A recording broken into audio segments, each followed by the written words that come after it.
Matillion ETL version 1.65 is now publicly available to all customers. In this video, we're going to show you what's new. For Matillion ETL on all platforms, the Mailchimp Query component has been updated. Now, when the authentication method is set to OAuth, the API key property is no longer an option. And when the authentication method is set to API key, the data center parameter is now not available. Also, the data center parameter has been changed from required to optional. Zuora Query and Bulk Query have been updated.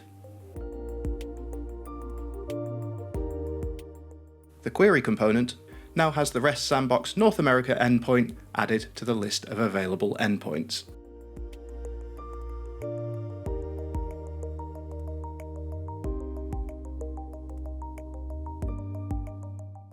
And for the Zuora Bulk Query component, the EU Central Sandbox endpoint has been added.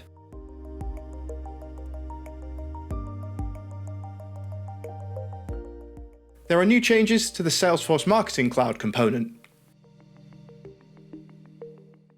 A subdomain parameter has been added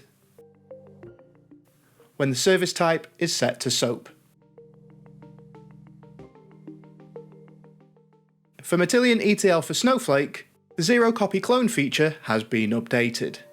The run job in clone feature for scheduled jobs is now limited by the number of environments available to the instance at the scheduled runtime, and will be cancelled if that limit is exceeded.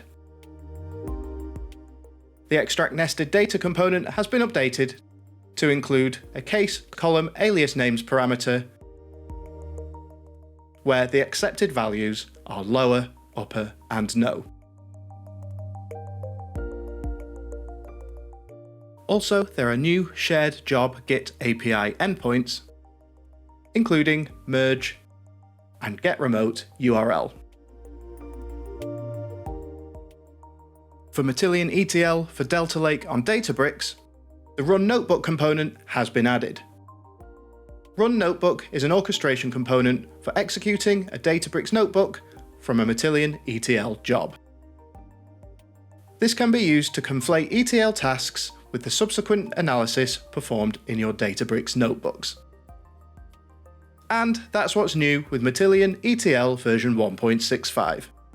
Please subscribe to the channel to keep up to date with the latest releases, and for more information on everything covered in this video, please visit the Matillion documentation site.